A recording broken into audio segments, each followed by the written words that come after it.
નમસ્કાર બાલ મિત્રો, યુટ્યુબ ચેનલમાં આપનું હાર્દિક સ્વાગત છે।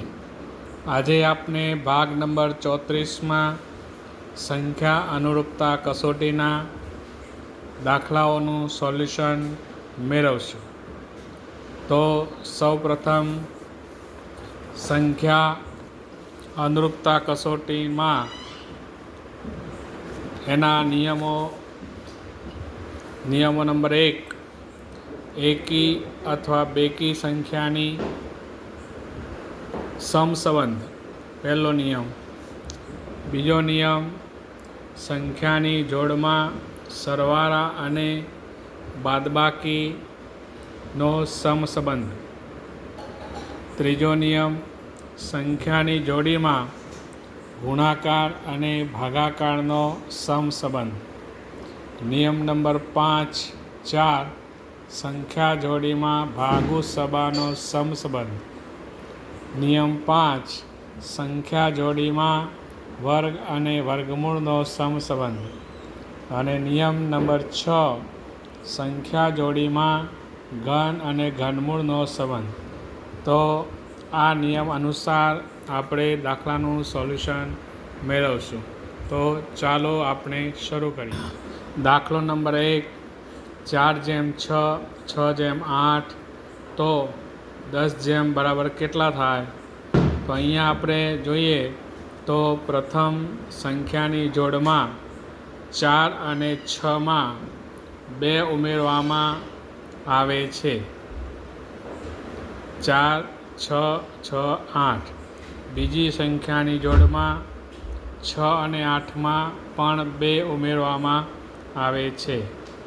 તો તેથી ક્રમશઃ 10માં 2 ઉમેરતા, એટલે આપણે અહીંયા 10 કેટલા આવે? તેમાં 10માં 2 ઉમેરીએ તો 12 આવશે। તેથી આપણો જવાબ 10/12 આવશે। આની અંદર સરવાળાનો નિયમ છે, જે આપણે આગળ જોયું કે સંખ્યાની જોડમાં સરવાળાનો સમસંબંધ, નિયમ નંબર 2। દાખલો નંબર 2, 9/14, 7/12 માટે 13 કેટલા?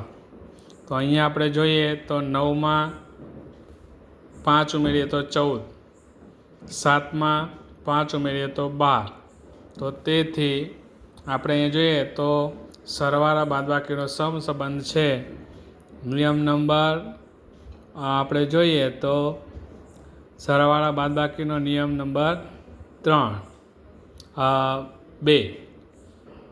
અહીંયા તો 13માં આપણે કેટલા ઉમેરશું?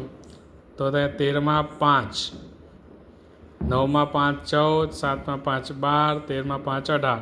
એટલે સરવાળા બાદબાકીનો બીજો નિયમ જે છે તે આપણે આમાં લાગુ પડે છે। દાખલો નંબર 3, 13/26 માટે 18 કેટલા? અહીંયા આપણે જોઈએ તો 13/26 છે, તો અહીંયા આપણે 13ને 2 વડે ગુણીએ તો 26 થાય, એટલે 2 વડે ગુણાકાર છે। તો અહીંયા પણ આપણે જોશું તો 18ને 2 વડે ગુણીએ તો કેટલા આવશે? 36। તેથી આપણો જવાબ આવશે 18/36। અહીંયા સંખ્યાની જોડમાં ગુણાકારનો સમસંબંધ છે, એટલે કે નિયમ નંબર 3। ત્યારબાદ દાખલો નંબર 4, 17/33, 20/39, તેથી 10 કેટલા? તો અહીંયા આપણે જોઈએ તો 17/33માં તો એમાં 17 દુ 34 ને એમાંથી 1 બાદ કરે છે એટલે 33।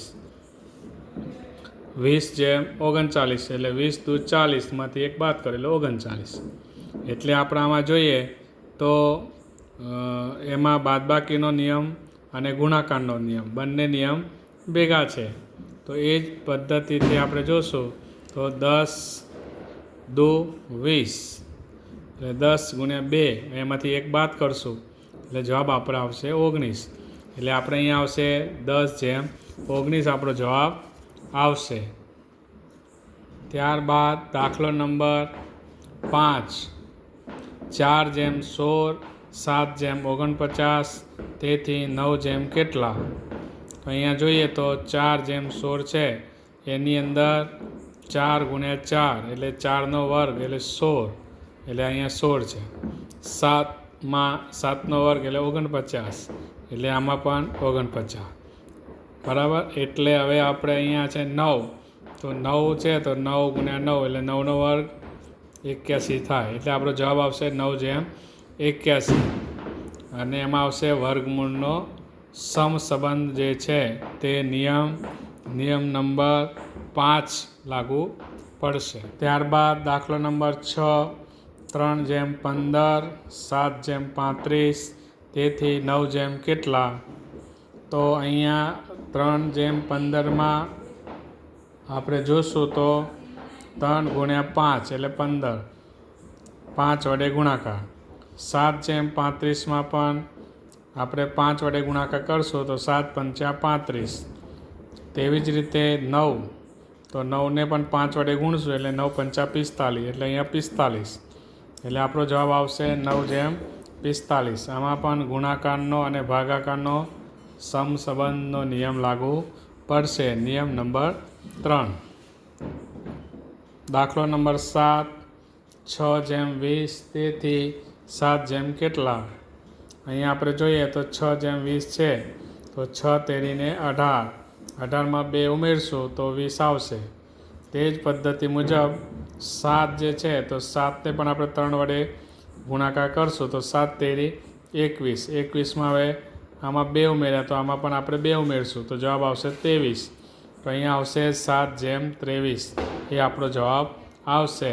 અને એમાં ભાગુ સભાનો સમસંબંધ અહીંયા આપેલો છે. બાળમિત્રો, આજે આપણે ભાગ નંબર 34માં દાખલા નંબર 1 થી 7નું સોલ્યુશન મેળવ્યું.